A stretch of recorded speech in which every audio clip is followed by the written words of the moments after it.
Welcome back. কেন আমাদের Python programming ল্যাঙ্গুয়েজটি শেখা উচিত? আসলে পাইথন প্রোগ্রামিং ল্যাঙ্গুয়েজটি শেখা উচিত এর অনেক কারণ আছে। কারণ হচ্ছে বর্তমান সময়ে পাইথন প্রোগ্রামিং ল্যাঙ্গুয়েজটির ব্যবহার অত্যন্ত দ্রুত গতিতে বৃদ্ধি পেয়েছে।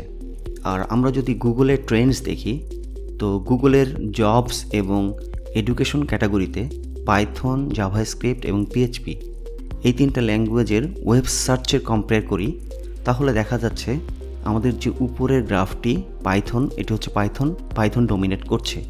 সো জানুয়ারি 2021 থেকে ডিসেম্বর 2021 এই পাস্ট 12 মাসের অবজারভেশনে গুগল ট্রেন্ডস থেকে দেখা যাচ্ছে ওয়েব সার্চ রেজাল্টে পাইথন সবচেয়ে বেশি ব্যবহৃত হয়েছে। কেননা পাইথন কিন্তু শুধু সফটওয়্যার ইঞ্জিনিয়ার বা ডেভঅপস ইঞ্জিনিয়ারই ব্যবহার করে না, পাইথন কিন্তু ডেটা সায়েন্স ইঞ্জিনিয়াররাও ব্যবহার করে ডেটা অ্যানালাইসিস করার জন্য, ডেটা ম্যানিপুলেশন করার জন্য, তারপর হচ্ছে ডেটা ভিজুয়ালাইজেশনের জন্য এবং অ্যানালিটিক্সের জন্য পাইথন ব্যবহার করা হয়। এছাড়াও কিন্তু নেটওয়ার্ক ইঞ্জিনিয়াররা অনেক হেভিলি পাইথন ব্যবহার করে।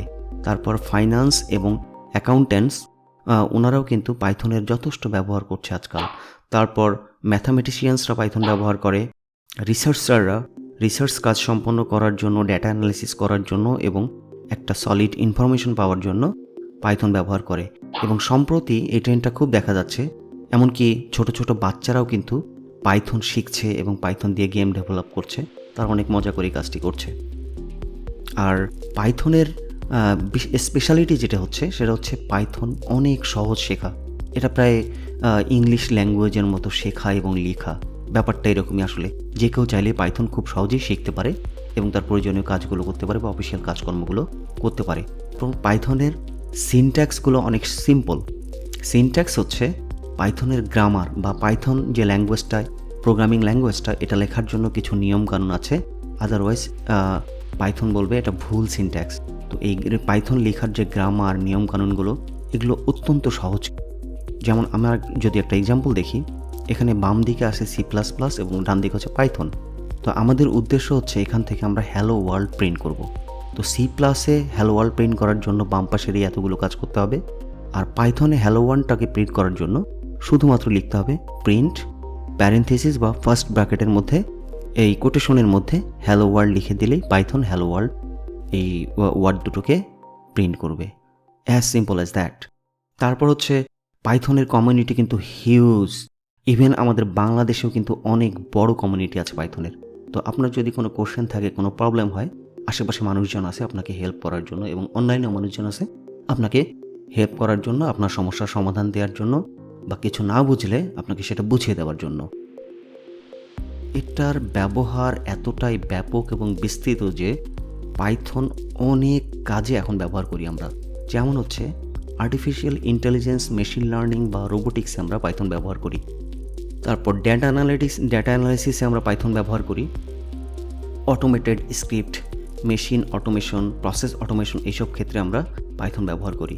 তারপর টেস্টিং, যেমন unit testing, integration testing, functional testing, এসব ক্ষেত্রেও কিন্তু আমরা পাইথন যথেষ্ট পরিমাণে ব্যবহার করি। তারপর গেম ডেভেলপমেন্টে পাইথন ব্যবহার করা হয়। কমিউনিকেশনের জন্য কিন্তু পাইথন ব্যবহার করা হয়। কমিউনিকেশন বলতে বোঝাচ্ছি যেমন ইমেল সেন্ড করা, তারপর হচ্ছে মোবাইল থেকে মেসেজ পাঠানো, মোবাইল থেকে কল করা, এগুলো কিন্তু পাইথনের মাধ্যমে করা যায়। তারপর হ্যাকিংয়ে তারপর পাইথন ব্যবহার করা হয়। সো আর সবচেয়ে বড় যে ইম্পর্টেন্ট জিনিসটা সেটা হচ্ছে যে কোনো ওয়েব অ্যাপ, মোবাইল অ্যাপ বা ডেস্কটপ অ্যাপ, এগুলো পাইথন দিয়ে আমরা ব্যবহার করতে পারি, কারণ এগুলোর জন্য পাইথনের আলাদা আলাদা লাইব্রেরি আছে। সো পাইথনের ব্যবহার কিন্তু অনেক বিস্তৃত। আর যদি আমরা স্যালারির কথা বলি, তাহলে এই স্ট্যাটিস্টিক্স থেকে দেখা যাচ্ছে সফটওয়্যার ইঞ্জিনিয়ারদের, পাইথন সফটওয়্যার ইঞ্জিনিয়ারদের বছরের অ্যাভারেজ স্যালারি হচ্ছে 6 লাখ, মানে 50,000 টাকা পার মান্থ। এটা কিন্তু ডিপেন্ড করে। তো একটু সিনিয়র হলে বা সিনিয়র লেভেলে যারা জব করে তারা 1 লক্ষ, 2 লক্ষ বা 3 লক্ষ টাকা বেতন পেয়ে থাকে। আর এটা ডিপেন্ড করে আপনার এক্সপিরিয়েন্স কীরকম আর যেই কোম্পানিতে আপনি জব করছেন সেই কোম্পানির স্যালারি স্ট্রাকচার বা কম্পেনসেশন স্ট্রাকচার কীরকম, সেটার উপরেই ডিপেন্ড করে স্যালারিটা নির্ধারণ করা হয়। তো পাইথনের স্যালারি স্ট্রাকচার খুবই ভালো। তারপর হচ্ছে পাইথনের জব অনেক বেশি বর্তমানে, আর পাইথন ইঞ্জিনিয়ারদের ডিমান্ড কিন্তু অনেক বেশি বর্তমান সময়ে। আর যদি বলি ওয়ার্ল্ডের বড় বড় কোম্পানিগুলো যেমন হচ্ছে নাসা, তারপর হচ্ছে ফেসবুক, তারপর হচ্ছে নেটফ্লিক্স, গুগল, IBM, ইন্টেল, এই বড় কোম্পানিগুলো সবাই কিন্তু পাইথন ব্যবহার করে। সো পাইথনের ব্যবহার সম্পর্কে বা পাইথন কেন দরকার আপনি নিশ্চয়ই এতক্ষণে বুঝতে পেরেছেন। আপনার কাছে কি মনে হয়, পাইথন শেখা দরকার নাকি দরকার নেই? আপনার মতামতটি জানিয়ে দিবেন কমেন্ট বক্সে।